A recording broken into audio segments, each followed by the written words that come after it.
o mercado está em constante evolução. A cada dia os desafios são maiores. O aumento da população e a procura de alimentos estão a aumentar muito rapidamente.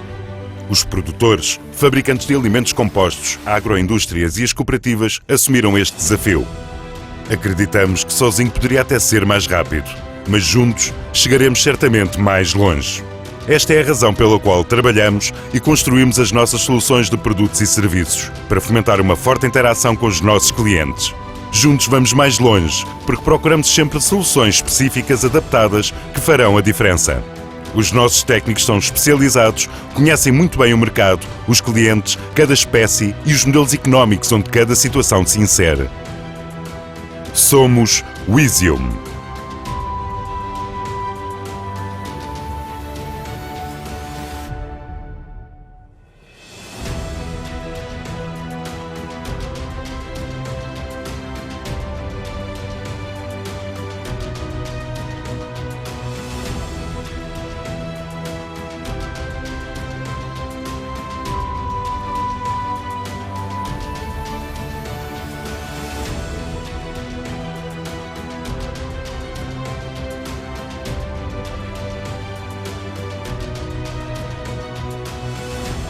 A nossa equipa procura parcerias, está focada em aumentar constantemente a performance, a qualidade, a produtividade e a rentabilidade dos negócios dos nossos clientes.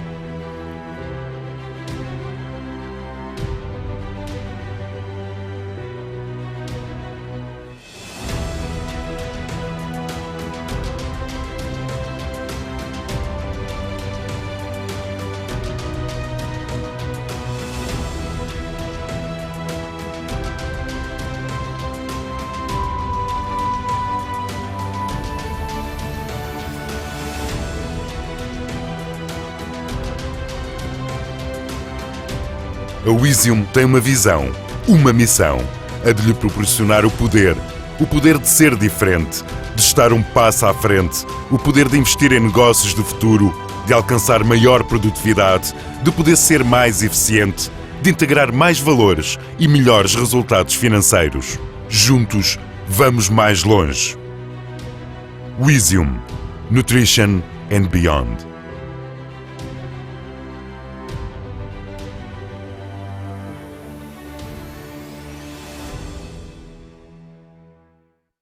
Hola, boas tardes xa. En primeiro lugar, agradecer a José Luis esta presentación. Nótase que é amigo. Isto de ser mestre, non sei eu.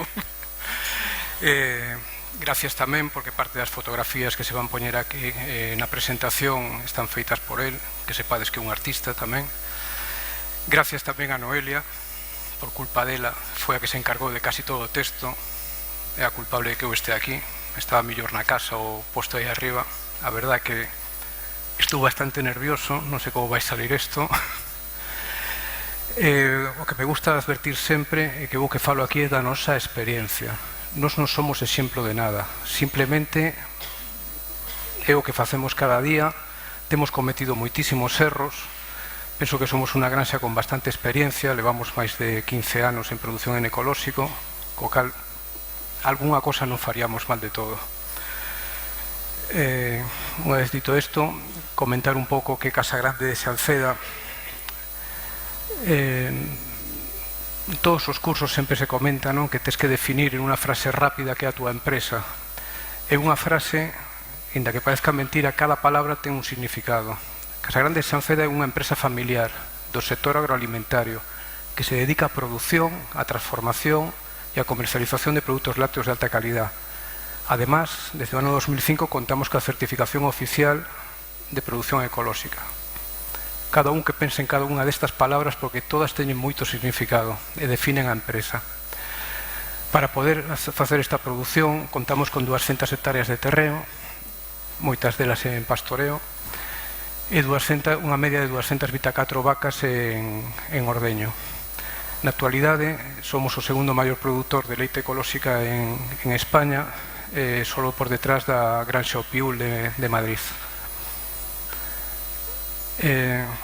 Ahora chega un momento que a min Gústame moito porque, entre outras cosas, aparte de ser veterinario, tiven que aprender outras profesións para chegar aquí, a de ser empresario, gandeiro, transformador, comercializador, dedicarme al marketing. Teño feito un poquinho de todo. E sempre en todos os cursos de marketing te din dúas cousas. Un, que tes que ser o primeiro en algo. Como vedes, xa veredes que costounos moito ser primeiros en algo. A verdade é que sempre somos segundos, terceiros.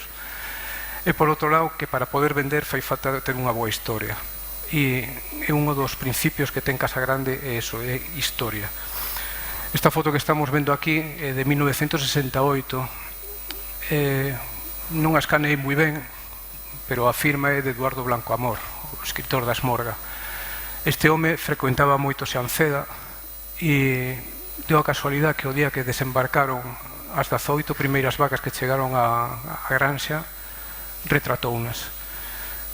Conteinas moitas veces, 18 non hai, aí salen 13, 14, pero sí que é moi significativo que as vacas son novillas, xovencas, que chegaron dunha importación de Canadá que fixera o Ministerio de Agricultura en aquel entonces para a millora da calidade xenética da produción leiteira en España. É significativo tamén o de que están salindo a pasto, xa desde o primeiro día. Penso que os temas históricos tamén teñen o seu interese, porque al final acaban marcando, acaban deixando huella e un pouco marcan o que vai ser o ADN das empresas. Este señor que vemos aquí, periodista e escritor, é o fundador de Casa Grande de Xanceda. Ele é o culpable de que en Casa Grande de Xanceda se iniciara unha gandeiría baseada no pastoreo. Este era un tipo moi curioso, era un intelectual, un tipo inquieto, que tiña unha cousa moi curiosa, el sempre decía que o valor dun home medíase en función do número de vacas que ten. Por eso sempre quiso ter vacas desde a súa infancia. E cando chegou o momento da súa xubilación, do seu retiro, foi cando fundou esta explotación, a Casa Grande de Xanceda, con 30 hectáreas e 20 vacas. Volvemos a señalar algo importante: moitas hectáreas, poucas vacas, que isto se vai repetir e que vai ser un pouco parte tamén do ADN da empresa. Esta outra foto tamén histórica, na que sale el ca súa muller e seu fillo. Aquí destacar que o ano pasado a Granxa cumpliu o 50 aniversario. Este home sempre fixo todo en base á recría propia. Nunca, desde o ano 68, non ha entrado ni unha sola vaca de fora. Isto ten importancia por varios motivos. Un, que dá un crecemento orgánico á Granxa, no sentido orgánico, non no sentido ecolóxico, sino no sentido de que ha ido medrando en paralelo o número de hectáreas, a base territorial, co número de vacas. Isto sempre permitiu facer pastoreo. Outro foi, podríamos pensar que al non entrar ninguna vaca de fora desde o ano 68, pois que pudera haber unha menor diversidade xenética. Pero curiosamente os datos de CONAFE din que nós temos unha consanguinidade de un 5,02%, cando me parece que, si mal non recordo, creo que a media está en un 7, de consanguinidade. Co cal a selección vía toro nunca ha sido un problema. Podríamos considerar que despois de 50 anos sin entrar unha sola vaca de fora, tendríamos que falar cos de Frisona para ver se pudiéramos facer a Frisona de Xanceda, porque me dá a sensación de que temos uns animales perfectamente adaptados ao pastoreo e casi sempre ha sido en base a gando frisón. E despois, por outro lado, ten outra ventaxa tamén, que foi o de non haber entrado ningún animal de fora, que ha sido impedir a entrada de enfermedades importadas, como pode ser IBR ou VVD. En canto a fitos no tema cronolóxico, pois destacar eso, a data de fundación da empresa, o momento de fixación da cuota. Esta Granxa estaba producindo 380.000 kilos de leite con unha calidade, creo que era un 3,48% de proteína. No, sí, un 3,48% de proteína, un poquinho baixa quizás. E iso foi o que marcou un pouco a cuota no ano 85 desta explotación. entre o ano 2000, no ano 99, tamén foi un ano que non está aí, foi un ano moi destacado porque foi o momento do relevo xeracional, que é tan importante en todas as explotacións gandeiras. No ano 2001, que estábamos en aquel entonces, ainda estábamos en convencional, outro paso importante foi a certificación, en este caso foi con leite pascual, e marcou un pouco unha maneira, unhas pautas de producir leite de unha maneira un poquinho máis profesional que como se estaba facendo. Entre o ano 2002 e 2004 foi cando pasamos o período de conversión para certificar a granxa en ecolóxico. Enseguida dímonos conta que producir a mitad de litros de leite e que te paguen un 30% máis pois non é rentable, co cal dimos o paso tamén de convertirnos en transformadores, e no ano 2005 comercializamos o noso primeiro yogur. Outro ano importante foi 2008, por fin somos primeiros en algo. Ese ano fixemos o primeiro yogur infantil ecolóxico que había en España. Un fito para nós moi importante foi no 2017 a externalización da recría, despois falaremos dese detalle. E despois, por fin, este ano, podemos decir que somos a primeira marca de yogur ecolóxico vendida en España, e foi a partir de, según os datos IRI, de junio deste ano. Creo que por fin os de marketing poderán facer algo decente.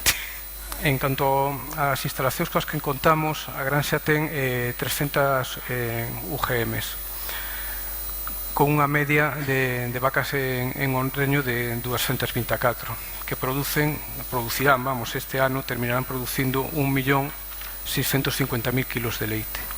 Contamos con unha estabulación libre, con cama única de palla. Faime gracia porque vexo que se vai falar moitísimo de camas. Anteriormente Rebeca tamén falou de camas. Vexo que é un tema que nos interesa moito a todos. O tema de cama única de palla, no noso caso, sempre que podemos, as vacas por condiciones meteorolóxicas, ven por o estado do pasto, durmen fora, pero ben é certo que cando chega o inverno pois teñen que estar moito tempo dentro. A elección de palla como material de cama foi por dos motivos. Un, dispoñer de esterco para os nosos cultivos. En ecolóxico non se pode utilizar nitróxeno de síntesis. E o segundo motivo é por un tema de bienestar animal. En canto ao tema de lotes de produción, é dicir, as vacas en produción as temos divididas en 4 lotes. Temos un primeiro lote que está constituído por novillas de primeiro parto primerizas. A división de lotes faise por un lado porque a alimentación pode ter algunha diferencia e sobre todo por o espacio que dispoñemos nos establos e o manexo dos animais. Este é o lote que se muse sempre de primeiro e o que dispón de moitísimo máis espacio, digamos que son un pouco as máis mimadas da granxa. Despois o seguinte lote, que é un lote xeral de produción, en tempos o tiñamos dividido en dous, un por cada establo, pero aí por consello de José Luis, que insistiu moito que lle parecía unha tontería andar separando animais, pois optamos por ter un lote de 140 vacas que salen xuntas a pacer e que o único que facemos é dividirlas en dos lotes según chegan ao establo, según o orden en que chegan, sepáranse. Despois temos un terceiro lote que nos chamamos o lote de baixa produción. Este lote está constituído por vacas xa preñadas e que están nos últimos tempos antes de que chegue o momento do secado. Normalmente é un lote que xa ás veces non recibe nin pienso nin silo de millo, simplemente producen en base a pastoreo e forraxe conservado no establo. E por último tendríamos un lote que nos ali chamamos de vacas enfermas, que realmente son vacas que por o motivo que sea o seu leite non vale para ser comercializado e que quedan nun lote aparte, están identificadas, múnsese solas e ese leite no noso caso é utilizado con un pasteurizador para alimentar os becerros. En canto aos outros lotes, aos lotes non productivos, temos un lote de vacas secas, que son sobre 40-45 vacas secas, un lote que levamos utilizando desde hai un par de anos e que notase, para se alguén non o ten, eu aconsello, que é o lote de preparto, no cual é onde se incorporan as novillas que proceden da externalización da recría, un mes ou 2 meses antes de parir, e onde están tamén as que faltan un mes para parir, as vacas. E que normalmente as vacas de secas suelen estar sempre no pasto, non temos instalacións para elas, únicamente en caso de temporal podrían mostraerlas. Onte, por exemplo, estuveron dentro do establo e a primeira vez en todo o ano que tuveron que entrar. E despois temos todo o que é a primeira fase da recría, é dicir, os animais desde que nacen hasta o destete, e que suele estar constituído por 60 animais. Contamos con unha sala de ordeño traseiro de 12 por 2, con todo tipo de, con moitas axudas, como pode ser retiradores automáticos, empuxador, identificación de animales con podómetro, señales lumínicas para calquera servicio que teñamos que facer unha vaca ou para avisarnos de actividade.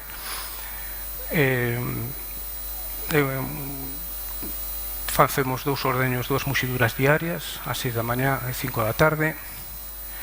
Na sala de muxir traballan normalmente 2 personas, temos 2 personas responsables da muxidura e 2 de apoio para facer os turnos.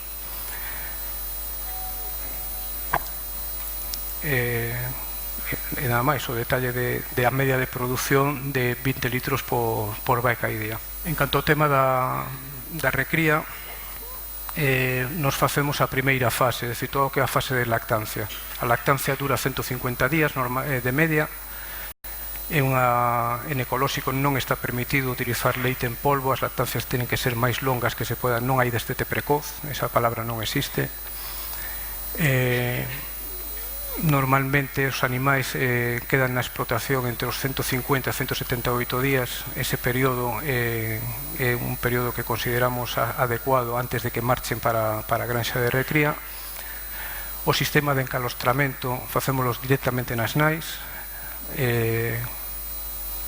Xa sei que pode ser contraproducente, pero bueno, é un tema que un pouco por temas de bienestar animal e por temas do tipo de consumidores que temos dos nosos produtos, é un tema bastante exixido. En canto despois o tema de aloxamentos, temos boxes individuais, no que os terneros permanecen a primeira semana, normalmente por parellas, e unha vez que os animais están afeitos xa as mamadeiras, enseguida xa pasan a lotes que están constituídos por edades entre 8 e 10 animais. Os becerros machos marchan en canto son destetados non, en canto son descalostrados aos poucos días, normalmente con entre 7 días e un mes marchan da explotación. E despois, como vos comentaba antes, como ten que ser lactancia con leite natural, pois o que se utiliza é o leite que non sirve para transformar, pois pasteurizámolo e utilizamos o sistema de Taximil para pasteurizarlo. En canto ao tema de personal, hai 7 personas dedicadas única e exclusivamente á granxa, aparte do apoio que pode haber desde a administración ou desde a xerencia. Fundamentalmente, temos distintos responsables según as seccións. Nos non temos como en Sajonia un responsable de producción vegetal, pero sí que temos o noso capataz, que un pouco é o que leva todo, e sobre todo a parte de exteriores, digamos, todo o que é a produción de forraxes. Despois temos unha persona responsable da muxidura e responsables tamén da maquinaria. Un pouco o meu traballo como labor de xerencia entra o que é a planificación estratégica da granxa, fixar uns obxectivos dos cales son obxectivos claros para todo o personal e son compartidos, son consensuados. É dicir, a primeiro de ano reunímonos precisamente para ver como foi o ano anterior e fixar os obxectivos do seguinte ano, e despois prestamos unha moita atención aos temas de seguridade e saúde na granxa e tamén a todo o que é o tema de formación interna. En canto ao tema de servicios externos, aquí temos a Carlos García Rey, que é o que se encarga de facer control e reproducción. Temos un sistema definido como monitorización ecográfica del ciclo estral de maneira intensiva. Un pouco Carlos o que fai é intentar conseguir un bo ritmo de pereñez sin utilizar ni unha sola hormona. Al final o que fai que al estar hai unha periodicidade, hai unha frecuencia de 2 veces a semana facemos o control de reproducción, co cal casi como estás metendo moitas vacas en diestro e proestro, estás xa prácticamente detectando os celos no mesmo momento do control ou marcando xa cales son as vacas que van a sair en celo nos próximos días. En este momento a tasa que temos de detección de celos é dun 67,8%, para non ser un récord. Supoño que ao mellor Federico lle parece baixa. No. Pero co sistema que temos, digamos, isto é unha axuda tamén ao sistema de podómetros e todo, e ao que a detección visual dos celos. En canto ao tema do servicio de calidad de leite, leva máis de 10 anos facendo José Luis, por eso ha sido tan xeroso na presentación. O que se persigue nestes casos é levar unha rutina de ordeño adecuada, que a maquinaria funcione perfectamente e, sobre todo, paleta en mano, detectar as posibles mites subclínicas que podamos ter. Como comentaba antes Almudena, facemos secado selectivo e levamos facendo xa casi 10 anos. Temos o servicio de podoloxía, tamén contratado con Seragro. É un momento de publicidade este, non? Normalmente non se miran todos os animais, non temos moito problema grave de coxeiras. Normalmente a mitad das vacas que se mira suele ser simplemente un recorte funcional, e os problemas máis frecuentes suelen ser eso de problemas de úlcera, algún fremo interdigital, problemas en línea blanca, perdón.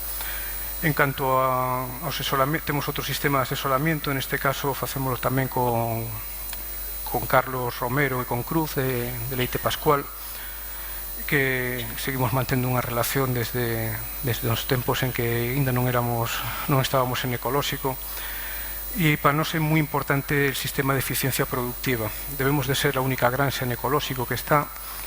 É curioso porque eu non sabía da presentación de Rebeca, pero nós tamén fixamos en produción vitalicia, e de feito un dos obxectivos que temos marcados é acadar os 36.225, esta produción que queremos alcanzar, 36.225 kilos por vaca. Hoxe en día estamos, me parece que en 32.400 máis ou menos. Para alcanzar esos obxectivos marcamos unos índices que se van medindo, entre outros temos reconto de células somáticas por debaixo de 200.000. En este momento, o ano pasado estábamos en 68, pasar a 78. En tema, por exemplo, de ingesta de materia seca, non sei se sucede tamén moito nas granxas de convencional, pero vexo que nas de ecolóxico parece que sempre hai como, non sei, todos os datos que eu recollo dos distintos produtores, sempre parece que as nosas vacas non comen, porque estamos en un nivel de 18 que penso que é moi baixo comparado coas granxas de convencional. Ben é certo que medir o pasto é moi complexo. E despois temos tamén outros índices que é moi importante, que é o tema da eficacia proteica. Outros servizos que temos externalizados, como os comentaba antes, é o sistema de recría de xovencas. Juan e Lidia fundaron a primeira granxa de recría de xovencas en produción en ecolóxico que este certificada en España, que sepamos. Ten capacidade para 100 novillas. Nos normalmente estamos incorporando del orden de 6 becerras cada mes a granxa de recría. Entran, como os comentaba antes, con 5, casi 6 meses de edad, e volven a granxa con 23 para parir con 24,4, 25 meses máis ou menos. En isto estamos xa en un nivel casi de granxas convencionais. A externalización da recría para nós foi moi importante porque supuso a ventaxa de poder dispoñer de moita base territorial solo para vacas de producción de leite. Frente á problemática que hai, non sei se supongo que sucederá en zonas moi gandeiras como é a nosa, Frades, Mesía, hai moita competencia, digamos, pola terra, entonces é moi difícil conseguirlo. conseguir terra para poder medrar. Entón, neste caso, a opción que vimos foi o de externalizar a recría. Outra das ventaxas da externalización da recría é que cando alguén te fai un traballo e pagas por el, eres moito máis exixente. Nos, mentre estuvimos facendo a recría en Casa Grande, nunca medimos nin pesamos unha vaca. Desde que está a recría externalizada, vamos todos os meses a tocarle un pouco as narices a Juan para ver se as becerras medran ou non medran. E despois, outra das cosas a destacar é que se fai unha crianza totalmente ben pastoreo. Outra fonte de ingresos que temos na granxa son as visitas guiadas. Non temos medo ningún a mostrar o que somos, estamos moi orgullosos do que facemos. Creo que é algo que se repite moito, además, dentro do que é a produción ecolóxica. Temos moitos tipos de visitas, son visitas, pois mira, penso que este último ano van a ser máis de 5.000 as persoas que han pasado pola granxa. Para nós ten fines, por un lado, educativos, por outro lado de marketing, pero hai visitas incluso profesionais, visitas de familias, visitas de colexios. É dicir, é unha maneira un pouco tamén de promocionar o que de mostrar o que é o rural. Outra fonte de ingresos que chegará agora en breve, que xa tuvimos no pasado, co exceso de recría. Nos temos en este momento, me parece que temos unha tasa de reposición, unha tasa de eliminación, perdón, dun 18%. Ao ritmo que levamos van sobrar novillas e becerras, co cal nos vai permitir ter aí unha fonte de ingresos. Facemos moito esterco, sobre todo cando temos invernos como este, onde as vacas permanecen moito tempo no establo, pois temos moito esterco, se está comercializando. Penso que o próximo ano, se temos aquí algún dos nosos compradores, que sepa que va a subir o precio. E despois outra fonte de ingresos moi importante que nunca pensei que isto pudiera funcionar é unha tenda nunha granxa. Pois a tontería factura 6.000 euros ao mes. En canto ao que é o tema de produción de leite, como vos comentaba, este ano terminaremos producindo 1,6 millóns de kilos de leite. A media do ano pasado foi un 4,11 de grasa e un 3,22% de proteína. Isto é unha animalada, tendo en conta que nos viñamos dun 3,48 no ano 85. Todo isto é en base fundamentalmente á xestión veremos despois do tema dos cultivos, do pastoreo, da cantidade de leguminosas que nos cultivamos, e por outro lado que non todas as vacas que temos son frisonas, temos moitos cruces, e todos eles axudan moito a subir a calidade do leite. Como os comentaba antes, a produción vitalicia que temos era 32.457 kilos, quedamos bastante lonxe dos 15 litros por día de vida, pero son os nosos datos. A media que temos é de 8,29 anos por vaca, e esa produción diaria de 10,7 por día de vida. Como leite destinado a produción de yogur, e como nós somos os nosos propios compradores do leite, sabemos que tipo de leite necesitamos. Esta charla que tiña que ser onte iba enlazada un pouco co tema de calidade de leite, e penso que falou xa tamén Jaime Madalena, falou un pouco do tema da importancia que ten os valores físico-químicos do leite, sobre todo o que é a parte de proteínas, caseínas, como valor tecnolóxico. Nos dedicamos a facer yogur, a facer queixo, e ao final eso é o que vai determinar o rendemento do leite. Outra cosa moi importante a destacar no leite ecolóxico e sobre todo no leite de pastoreo é a composición en ácidos grasos. A porcentaxe que leva de ácidos grasos saturados é moi superior a que podamos encontrar en outros leites, en outro tipo de producións, perdón. Neste caso, o contenido en omega 3, o contenido en ácido conjugado linoleico, en CLA, pois é moitísimo máis alta. De feito, el CLA, por exemplo, en ecolóxico, nas granxas que están en ecolóxico, é un 29,6% máis que as granxas de extensivo, e máis dun 50% que as de intensivo. Isto penso que é un dato moi significativo e diferencial. do tipo de leite co que traballamos. Outra das partes importantes é a higiene, a calidade higiénica do leite. E, por suposto, se nos dedicamos a facer yogur, e sobre todo en ecolóxico, pois os antibióticos aquí non deberían de facer nunca acto de presencia. Parte do que influye en esa calidade de leite, por un lado, falábamos de xenética, pero tamén de alimentación. A nosa base é o pastoreo diario, continuo. E dixen diario, sí. As nosas vacas, quitando onte, que non saliron por culpa do temporal, as vacas salen a pacer todos os días, ainda que sea a darse un paseo. Isto sí que pastoreo. Non quería meterme coa certificación, pero non podo. Facemos unha suplementación en pesebre por unha sencilla razón. Nos necesitamos ter... Nos alimentamos unha industria, unha fábrica de elaboración de yogur, que ten unha produción constante. A estacionalidade na produción de leite en ecolóxico é moi marcada, e marcada fundamentalmente porque producimos en base a pastoreo. O cal nos leva a ter que suplementar este pastoreo, sobre todo nas épocas en as que a cantidad, digamos, de enerxía que podan obter e proteína é baixa. Outro déficit que poderíamos atopar e que pode ser achacable tamén ao leite ecolóxico en comparación co leite convencional, aquí parece como...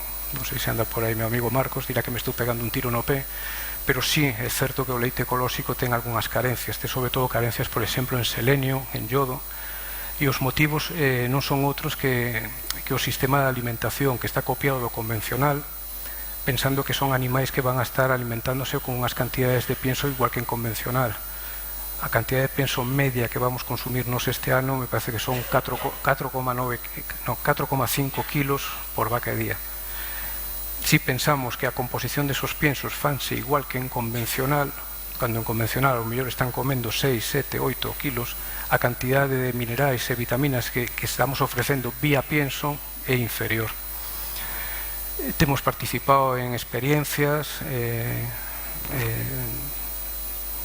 con, por exemplo, suplementación con algas, en un proxecto que aquí coa Facultade de Veterinaria, proxecto Valeco, donde se veía que sí que había unha suplementación diaria, conseguía mellorar esos porcentaxes de vitaminas e minerais no leite. En canto ao tema de forraxes conservados, é o que podamos facer dentro da explotación, millo, erva, e despois temos algunha compra cada día menos, entre outras cosas porque al disminuir a carga gandeira, al tener externalizada a recría, pues temos que comprar moitísimo a menos fontes proteicas como oveza ou alfalfa.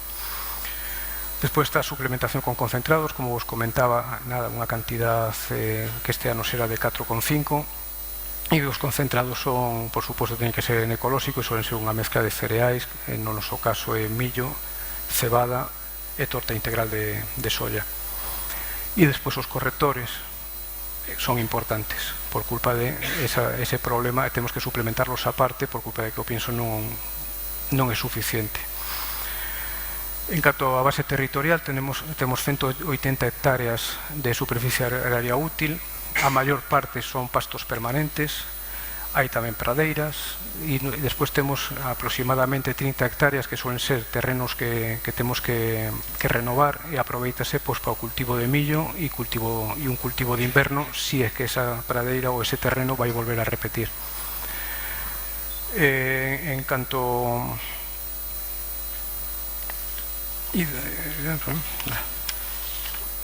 En canto ao que é o tema do resto das hectáreas, temos parte dedicada ao que son as instalacións, edificios para incluso o que é a transformación do leite, e despois temos unha cantidad importante de hectáreas dedicadas ao que é un pouco a temas de fomento de biodiversidade, como son algunhas lagoas, a parte de ríos, bosques, etc. En canto á xestión de pradeiras, o que a combinación, a composición, digamos, unha cosa o que nos intentamos sementar e outra cosa é o que dá a pradeira despois en función do manexo. Nos traballamos moito con leguminosas fixadoras de nitróxeno, incluso ás veces con tréboles inoculados con rifobio. Isto que nos permite que os aportes de nitróxeno que nos damos, que normalmente para esa cantidad de hectáreas podrían ser insuficientes, se ven fomentados por la absorción de ese nitrógeno atmosférico. Traballamos tanto con tréboles perennes como anuais, Lotus corniculatus, Beza sativa, é dicir, temos de todo. En canto que sean fontes proteicas que se den aquí, sin ter, por exemplo, creo que a PAC está fomentando moito o uso, por exemplo, de alfalfa. A alfalfa necesita unhas correccións de encalado moi grandes. Penso que non é unha planta, por lo menos para a nosa zona. Despois, en canto a gramíneas, utilizamos tamén raigrases, e casi todos eles quitando as fórmulas anuais, digamos, de inverno, que podrían ser algún raigras italiano, combinados sempre con tréboles, en este caso tréboles anuais. Temos moitísimo uso, sobre todo en pradeira permanente, de raigras inglés, sempre combinando diploide con tetraploide, e aí nestos casos xa pasamos a tréboles sobre todo blancos. E despois pradeiras que podan ser de sega, pradeiras de 3, 4 anos, no que solemos traballar tanto con raigras inglés como con raigras híbrido. Unha cosa importante é o manexo que facemos un pouco do tema da pradeira. Sempre intentamos que todas as parcelas, al menos cada 4 anos, unha vez, facer enificado. É unha resiembra de un xeito natural, co que cual estamos fomentando, unha densidade moi alta. Por suposto, estades invitados a visitar Sanceda. Me gustaría que verades como son as pradeiras, porque penso que hai xente que non o cree, pero non sei se é polo tempo que levamos facendo, porque a verdade é que ao principio as producións non eran tan altas, pero unha vez que levamos 10 anos é como se o terreno hubiera alcanzado un equilibrio que é capaz de producir casi ao mismo nivel que en convencional, e me atrevería a decir que incluso en materia seca máis.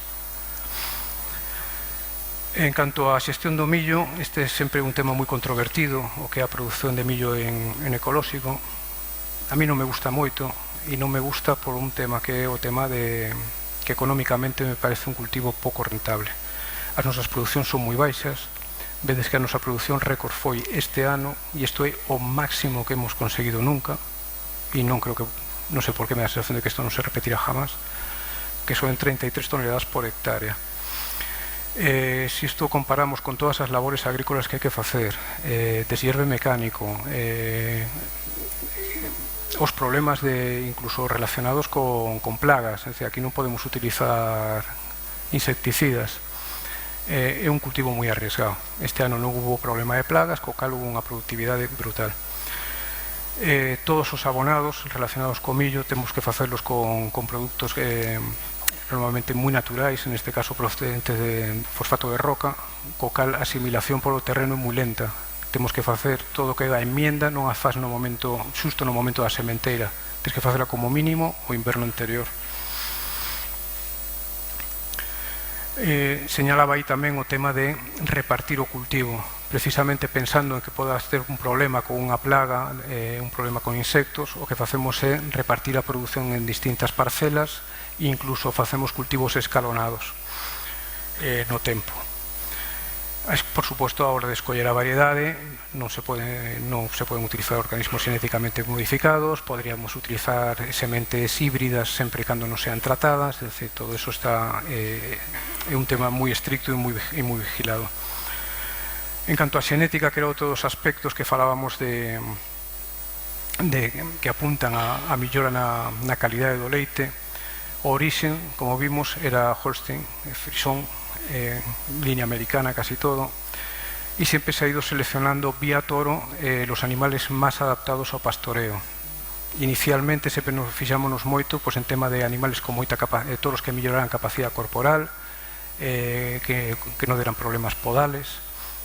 En unha segunda fase empezamos a fixarnos xa un poquinho máis o que en calidades, vendo sobre todo que no ano 85 as nosas vacas eran tan pobres producindo grasa, pois empezamos xa a mirar un poquinho tamén o tema de grasa, proteína.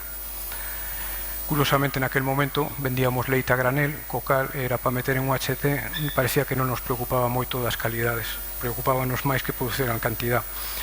E xa últimamente estamos buscando que todos os toros que estamos utilizando neste momento todos son BB a 2:2. É dicir, optamos a que si queremos ter rentabilidade, que ese leite sea eficiente, temos que mirar que o tema de, como os comentaba antes, das capacaseínas. E en canto ao tema 2:2, pois simplemente me gustaría algún día ter a posibilidade, ao mellor, de poder pois ter unha granxa toda 2:2 e mellorar un pouco que a digestibilidade do leite. Para a mellora de calidades, inicialmente vimos que era moito máis rápido facer cruces que non a través da línea Holstein, e vimos que con Normando, con Jesse, Montbélier e Rojo Sueco, curiosamente, hoxe en día chamanlle Procross a todo isto, non o sabía cando o estábamos facendo, conseguimos unha millora moi alta na calidad. Son animais, ademais, curiosamente, as Jersey, que tampouco me gustan nada por ser moi pequeniñas, pero son moi lonxevas os cruces que temos, e ainda temos algunha de 14 anos. E despois o gando Normando, Montbélier, son animais que dan que os seus cruces suelen ser animais moi dóciles e moi pacedores, e un pouco o que nos buscamos. En canto ao que é a produción de leite ecolóxico, temos que destacar que isto trátase dun mercado moi recente. Estamos falando de que ten menos de 25 anos en Europa. Conta con unha certificación oficial que é moi rigurosa. É dicir, aquí os estándares, digamos, tanto de bienestar animal como que relacionado co pastoreo, creo que están cumplidamente moi cumplidos, de maneira sobrada. Está claro que a produción por animal, insisto, por animal e día é menor. Contamos con unha cousa que vender as características o bo que ten o leite é moi fácil, vender o que non ten, como é a ausencia de residuos, pois é máis difícil. Son prácticas gandeiras, pois son moito máis respetuosas co medio ambiente. É unha produción totalmente ligada á terra. De feito, un dos problemas que temos é que a nosa rendibilidade das granxas en ecolóxico moitas veces dependemos da meteoroloxía, de como ha sido o ano. E despois unha cousa que xa os destaquei antes, que é a satisfacción. É dicir, penso que el sentirse valorado, el ser diferentes, cada día somos máis, pero bueno, pero el haber sido diferentes eu penso que é un motivo de orgullo e de querer continuar con esta actividad. En canto aos obxectivos que nos fixamos a corto plazo, está el de obter e el de procesar a información en tempo real. Es decir, os nosos marxes son moi pequenos. Entón, calquera erro que cometamos na alimentación das vacas, que non hayamos valorado ben nese momento a cantidad de erva que dispoñen no pasto, canto antes corrijamos esos problemas, máis satisfactorio e millor vai ser o resultado da granxa. Outro dos temas é a xestión do pasto. Levamos 20 anos, eu levo 20 anos en Sanceda, fainos hoxe. Foi un 15 de novembro del ano 99 cando empecé. En estos 20 anos de facer pastoreo ali, vexo que seguimos sin saber facerlo ben. Entón é un tema que sempre para nós é unha tarefa que está aí, é unha formación continua que necesitamos, ese saber cuidar a erva e cuidar a vaca, ese equilibrio, pois o iremos alcanzando, seguiremos formándonos, seguiremos aprendendo, pero penso que é fundamental, sobre todo para conseguir acadar, digamos, unha alimentación casi única e exclusivamente en pastoreo. Para eso se seleccionan estos animais que sean máis pacedores, disminuímos a carga gandeira todo o que podemos. Neste momento está en 1,55 UGMs por hectárea. E despois, un tema que eu penso que son preocupacións, son inquedanzas que non son solo penso que non son solo miñas, penso que moitos que estades aquí tamén as compartides. El manter uns costes de produción axeitados, que non teñan que depender en demasía de si fai bo tempo ou fai mal tempo, ou si foi un bo ano de colleitas ou foi un ano malo. Preocúpame moito a calidade dos alimentos que obtemos na granxa, non só os que obtemos para a alimentación dos animais, relacionados sobre todo co tema das lactosinas, Relacionado con isto, pois cada vez que seleccionamos unha variedade, por exemplo, de millo, pois sempre buscas esa resistencia a fusarium para non ter problemas, pero tamén porque os alimentos que estamos creando son alimentos para alimentar a humanidade. Non podemos permitirnos o uso de facer alimentos que podan ser potencialmente cancerígenos, como podan ser si levan aflatoxinas. Outra preocupación no sector, e tamén nos sucédanos moito, é o tema de como nos ve a sociedade. Non sei por qué están empeñados en demonizarnos. Eu sigo pensando que a actividade gandeira é unha actividade moi respetuosa co medio ambiente. Hai uns paisaxes agrarios que os fixemos nós, e son os que realmente gustan. Cada vez que alguén fala de Suiza, pois sí señor, todo o que estamos vendo en Suiza son pradeiras, son pastos, é dicir, fan as vacas. En ese sentido é visibilizar todos os servicios ecosistémicos que teñen as explotacións, é algo que non se valora. Existen sistemas de valoración, eu non os coñecía, vinos outro día, e penso que é algo que deberíamos de poñer en valor, e que deberían, cada vez que a xente compra un litro de leite, debería de saber que isto está detrás tamén. E outro das inquedanzas e preocupacións é o tema relacionado co impacto ambiental que ten a actividade gandeira. As exigencias cada vez son maiores e van a peor, e o grado de cumprimento vai ser cada vez máis perseguido. E xa por último, isto va un poquinho relacionado ca parte do título que falaba de produción sostible, e estaba un pouco co tema de responsabilidade.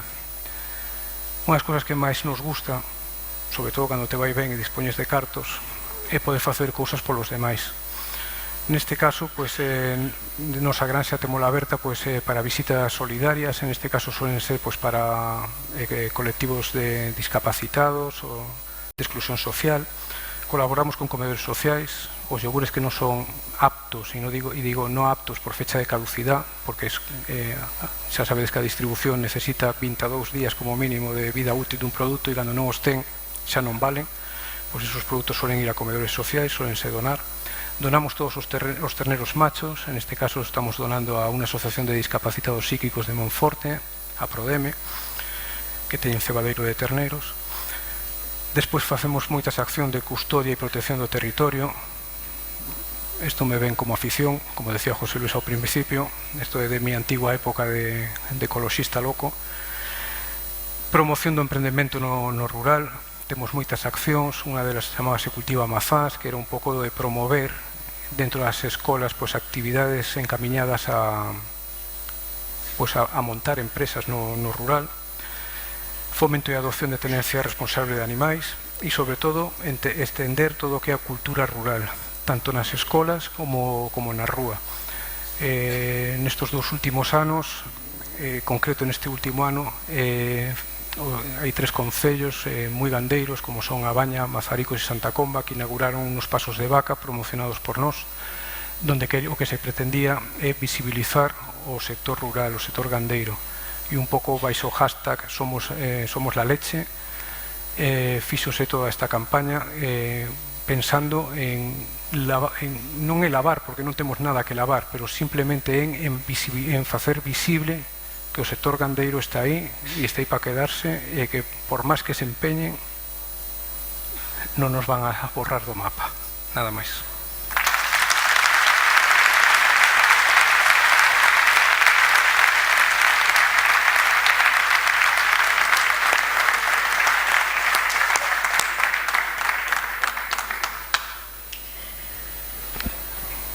Está claro que vivimos nunha época onde ao sector leiteiro lle salen inimigos por todos lados.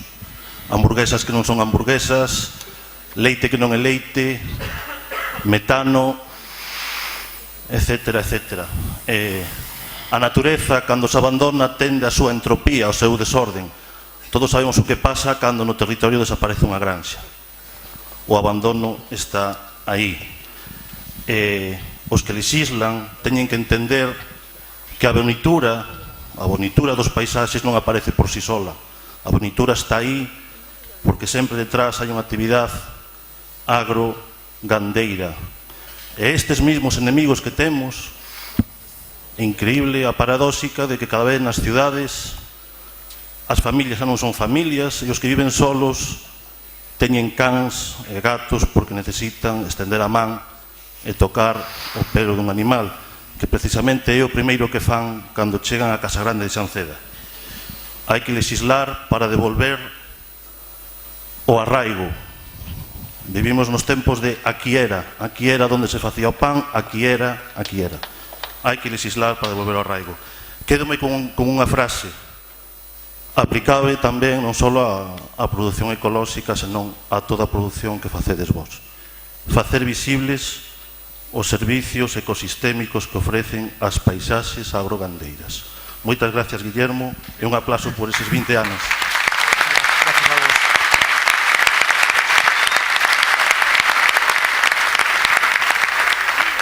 Pasamos á ronda de preguntas. Hola, bons días. Felicidades polo traballo. A miña pregunta é: a produción de 1.600.000 kilos na vosa granxa chega para a produción que comercializades? No, en este momento estamos transformando 180.000 litros ao mes de leite. Temos outras granxas colaboradoras que nos suministran tamén leite. Que, por certo, dúas delas foron premiadas outro día.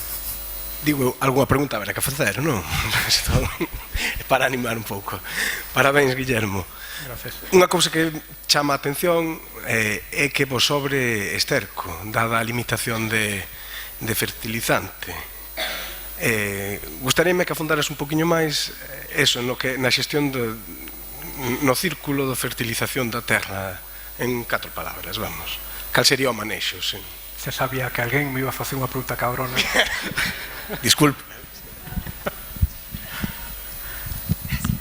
Isto é a eterna pelea entre agrónomos e veterinarios, non? Vamos a ver, nos casi todo que o sistema de fertilización o basamos en nitróxeno propio da granxa. A maior parte en pastoreo, co cal a propia vaca se está abonando directamente cas bostas. Despois temos a xestión do purín e o que é a cama, a xestión do esterco. O purín sempre é moito máis fácil de aplicar, a cantidad de nitróxeno inferior, e mentras que o que é a aplicación do esterco faisenos máis complexa, como máis concentrada en determinadas épocas do ano, e sobre todo solemos reservar bastante esterco para o cultivo do millo. Entón, claro, só vas a utilizar unha vez, co cal o resto do ano para non o manexo é incómodo, é complicado. Temos limitación tamén en canto ao que é a capacidade do estercoleiro, é un problema xa estrutural noso. Foi medrando o establo, pero o estercoleiro non medrou na mesma proporción, co cal para nós é moi bo poder sacar esterco. Hoxe en día hai moitísima xente dedicada á agricultura ecolóxica, incluso viñedos en ecolóxico. Este ano estamos mandando a Ourense, estáse mandando unha cantidad moi grande de...